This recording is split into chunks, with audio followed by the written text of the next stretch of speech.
What's up, everybody? Phil Bleckman with Barbend.com, and we are going to cover the Arnold Strongman and Strongwoman Classic, as well as all of the Arnold Classic bodybuilding shows from the Arnold Sports Festival in Columbus, Ohio, that took place March 1st through 2nd, 2024. If you want to see any of the coverage looking back at who won each competition, head over to Barbend.com and you'll see all of our coverage from that event.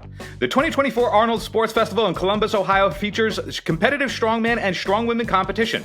The Arnold Strongman Classic this year showcased some of the sport's all-time greats, including the long-anticipated return of the 2018 World's Strongest Man and three-time Arnold Strongman Classic champion, Hafthor the Mountain Bjornsson. The Icelandic strength legend flew to Columbus to test his static strength against 2019 World's Strongest Man Martins Licis, the 2020 World's Strongest Man Alexei Novikov, two-time World's Strongest Man champion Tom Stoltman, and the reigning defending World's Strongest Man and Arnold Strongman Classic champion Mitchell Hooper, among some of the other sports' top best. The Arnold Strongwoman Classic featured the defending champion Victoria Long, who aimed to repeat her dominance from the 2023 edition of the show, as well as two-time World's Strongest Woman Rebecca Roberts, the 2018 World's Strongest Woman Andrea Thompson, log lift world record holder Inez Carrasquillo, and the rest of the elite roster. After 5 grueling events that tested the static strength for both divisions, the winners were Mitchell Hooper goes back-to-back for the strongman, and Angelica Jardine, winning of the United States for the first time in her Arnold debut. She scores the top of the podium, winning by a half point over former World's Strongest Woman Olga Liaszczuk. Breaking it down by events, the opening event for both competitions was the Max Elephant Bar Deadlift. Now, Hafthor Bjornsson was expected to come in. He said that he was going to lift 460 kilograms. His world record coming into the event was 474 kilograms. Now, we knew the defending champion, Mitchell Hooper, has an excellent deadlift, and he knew what his mark was. He scored 431 kilograms. That was good enough for the bronze position in the event. Bobby Thompson, also a massive deadlifter. He didn't come out until his opening lift of 436 kilograms. He locked that out and said, "I'm good, no more." That meant that Hafthor Bjornsson could win the opening event in his return to competitive strongman. He called for 456 kilograms on the bar. He locked that out and still had plenty in the tank. When the commentary team asked him if he had enough to break his world record, he said that he believed he could, but wanted to save his energy for the rest of the competition. Moving over onto the women's side for the max deadlift, it was Andrea Thompson at 291 kilograms scoring a silver medal, and breaking the 300 kilogram barrier was Lucy Underdown. That is a Max Elephant Bar Deadlift world record, exceeding Victoria Long's from last year. Unfortunately for Victoria Long in this event, she was going to defend her title, but she suffered a bad hamstring injury on her third attempt, and that sidelined her for the rest of the competition. So we knew after event 1 on the strong women's side that a new champion would be crowned. Moving over into the second event, the Timber Carry, a big event for a bunch of athletes on the strongman side. We knew Mitchell Hooper was going to come in with a fast time. We knew Mattos Kalishkowski was going to come in with a fast time. He actually held the world record coming into the event at 7 seconds. So for on the men's side, Mattos Kalishkowski did again perform excellent in this event. He scored a time of 8.69 seconds. Surprisingly, Hafthor the Mountain Bjornsson, he comes in. The last time that he did this event, back when he was still competing in competitive strongman, he did not do well in this event. He struggled to find his leverage point moving up the incline, and it was not expected that he would do well in this event. However, he scored a blistering time of 8.4 seconds and put to rest any doubts that he was not at the top of his game, even after a 4-year hiatus from the sport. Going back over to Mitchell Hooper, he knew that this was an event that he thought he could win. He scored a time of 7.1 seconds. The commentary team for a moment thought that he may have broken the world record, but when the official time came in, it was 1/10 of a second behind Kalishkowski's time from last year, but it was still good enough for first place points. That meant that Mitchell Hooper and Hafthor Bjornsson were in the top 2 spots at the end of day 1. It was going to be a battle between the title holder and the biggest challenger, literally, in the competition. On the women's side, in the Timber Carry, Andrea Thompson, 8.43 seconds, scores gold. Nobody touches her. Hannah Lindsay, 9.53 seconds. She gets a second place finish and is actually tied with Rebecca Roberts, who also scored a time of 9.53 seconds. If that's not indicative of how close this event can be, literally 2 athletes at the same time down to hundredths of a second. So at the end of day 1, Andrea Thompson on top. And on the men's side, Hafthor Bjornsson on top. Moving over to day 2. In the Webster stones for the women, Angelica Jardine, she's moving up the leaderboard on day 2. She scores her first event win of the competition in her debut. She's got something to say. 27.94 meters in the Webster stones. Rebecca Roberts scaling back up after her day 1 performance at 19.51 meters for second place. And Lucy Underdown still in the top of the mix, 18.29 meters for third place. On the men's side, Mitchell Hooper, again, winning back-to-back events, 12.6 meters. Hafthor Bjornsson, still in the running though. He's still on top, 10.72 meters. And in third place, Evan Singleton brings his intensity. He scores 10.62 meters to score the bronze in the event. The fourth event of the competition is where the strongmen and strongwomen differed. The women, they did a heavy dumbbell press. The men, they did the Apollon's wheels, which is an axle clean and press. On the women's side, Sam Beliveau, she scores her first Arnold Strongwoman Classic event win with 84 kilograms for 2 reps. She was the only strong woman to lift that weight. Next up was Olga Liashchuk. She scored 80 kilograms at 2 reps, and Hannah Lindsay in third place. She also hit 80 kilograms with 1 rep, tying with Melissa Peacock, who's still in the mix. She scored 1 rep on 80 kilograms as well. Everybody else only lifted 70 kilograms or below. For the Apollon's wheels on the men's side, an undeniable feat of strength for the champion, Mitchell Hooper. He scores his 3rd straight event win of the competition with 5 reps. Nobody else touched that. Mateusz Kaliskowski, he comes in 2nd place, scores 4 reps. He was tied with Tom Stoltman, 2-time World's Strongest Man champion. He scores 4 reps. He's still in the mix. He hasn't been in the running at the top of the leaderboard, but he's been in the top results for every competition so far. He's looking for a podium position with 1 event to go. In the final event, the Stones of Strength, essentially a stone lifting medley, showing off what you can do with the stones on both the strong women and the strong man side. In the final event, Angelica Jardine had worked her way back up, that if she beat Olga Liashchuk in the final event, she would take home the title. Angelica Jardine scored 6 stones, and that was enough. That was 2 stones more than anybody else in the competition. She scores the overall win by a half point. A half point for the United States athlete. She scores her first Arnold Strongwoman Classic victory. Congratulations to her. An epic performance on day 2 to come from behind and take the title down. On the men's side, Mitchell Hooper essentially had a runaway performance. However, he needed to put it away in the Stones of Strength. It came down to Hafthor Bjornsson. Was he going to put on enough of a performance in the final event to make up for his lackluster day 2 so far?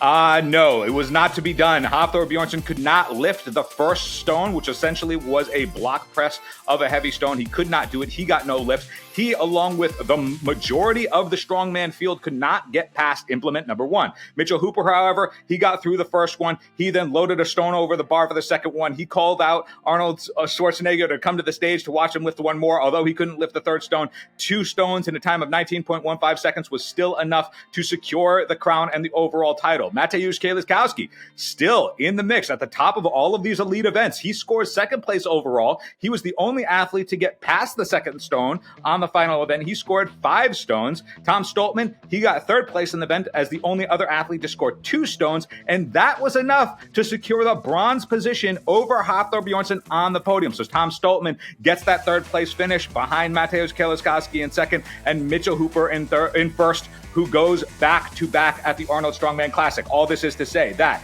when we see Hafthor Bjornsson back in competition at the Rogue, which will be in Aberdeen, Scotland, it will be an epic showing for the strongman who has returned. He was very impressive in his strongman return. Most experts in the space, including me, if I were to be considered one, did not have Hafthor Bjornsson finishing on the podium. While he narrowly missed it in 4th place, we, meaning me, thought that he might be lower down on the leaderboard after having a good deadlift event. Nobody expected him to do what he did in the timber carry. It was a very impressive return for the mountain, and we can only expect good things going forward from him. But until then, Mitchell Hooper's dominance continues as the Arnold Strongman Classic champion. Let's move over to bodybuilding. There are few bodybuilding shows that match the prestige of the Arnold Classic. Co-founded in 1989 by Jim Lorimer and 7-time Mr. Olympia Arnold Schwarzenegger, the competition has expanded from one single bodybuilding show to include 7 divisions, as it did in 2024. The 2024 Arnold Classic took place in the only location it has called home for 35 years, Columbus, Ohio. The action occurs at the Arnold Sports Festival, which is an uber expo of fitness fanatics that includes powerlifting and weightlifting and Brazilian jiu-jitsu, and an expo with hundreds of vendors, and of course, the iconic Arnold Strongman and Strongwoman Classic and Arnold Classic bodybuilding competitions. So let's dive right into the results of the 7 divisions that competed at the Arnold Classic. They were split up 3 on day 1, 4 on day 2. We're going to go through them in order, starting with the 2024 Fitness International. This is a division that competes across 2 rounds, the physique round and the routine round. It is unique in the bodybuilding space in that way. The physique round counts for 1/3 of an athlete's score, and the routine round counts for 2/3 of an athlete's score. So Jacqueline Baker, who is a top contender in this division across every single top show, she had an incredible physique round, and the commentary team had her winning the show until Ariel Khadr's routine round put all the doubts to rest.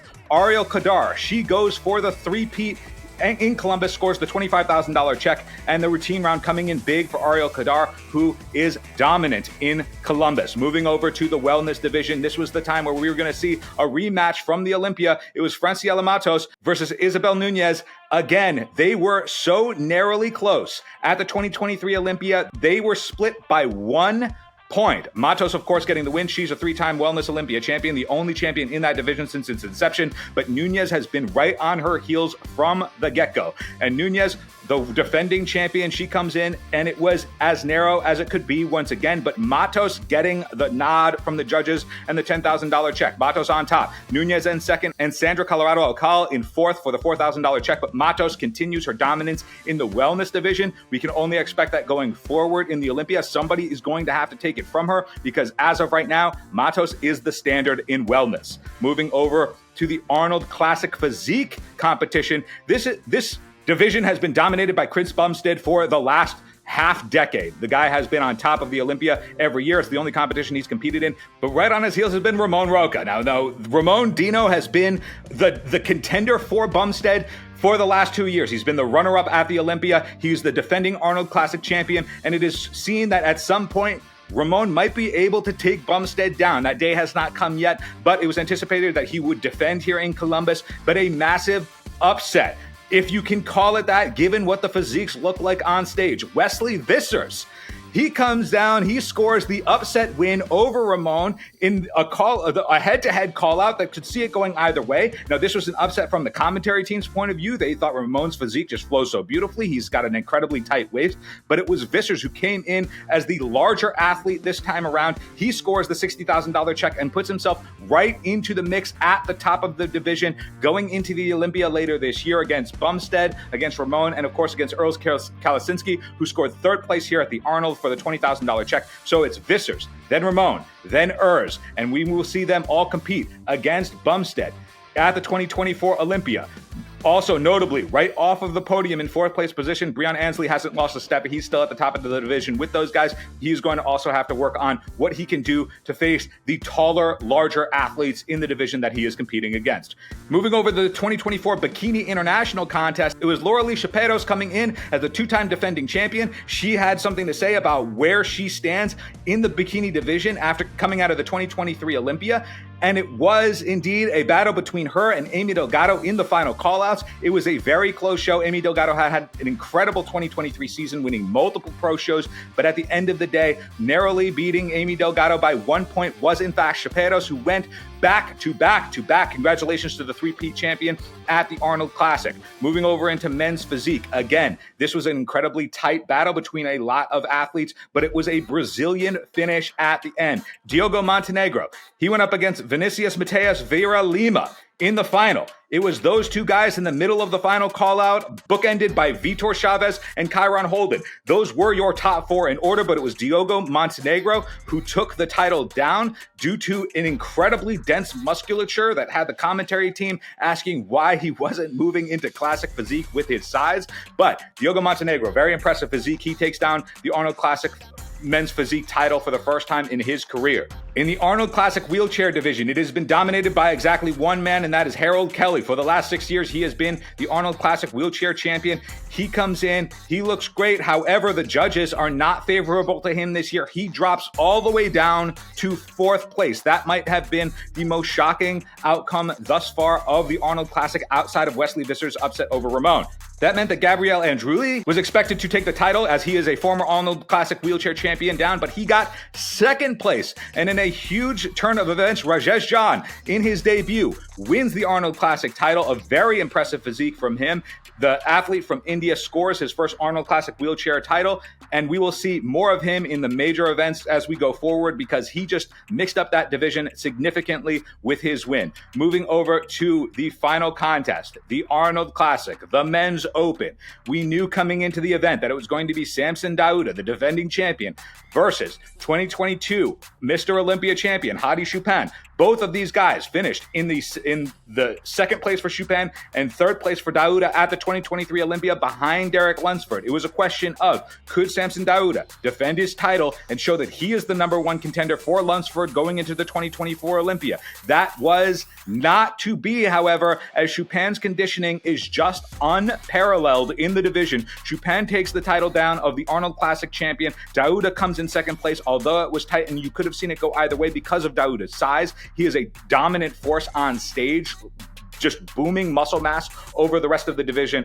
But there is not a midsection anywhere else in the world like Choopan's. He is absolutely dialed in. He was diced to the nines, and the conditioning just made your eye go to him every time they were in a head-to-head call-out against those two or the other top athletes, which were in third place, Rafael Brandao, and in fourth place, John De La Rosa. So going into the 2024 Olympia, we know that Derek Lunsford is the guy to beat, but Hadi Choopan seems to have not lost a step, even though he got second place at the 2023 Olympia. He scores the win here at the 2024 Arnold Classic and will again be the number one contender as expected going into the 2024 Olympia. However, we can't count out Samson Dauda. He came in looking excellent and he will only get better as we get to the big competition later in 2024. And to close things out, on top of the fact that Hadi Choopan had an incredible win over Samson Dauda, but both of those guys are going to be very exciting to watch heading into the 2024 Olympia later this year, Arnold Schwarzenegger gave everyone a go-home present, announcing that for the 2025 Arnold Classic, the Men's Open champion will not only win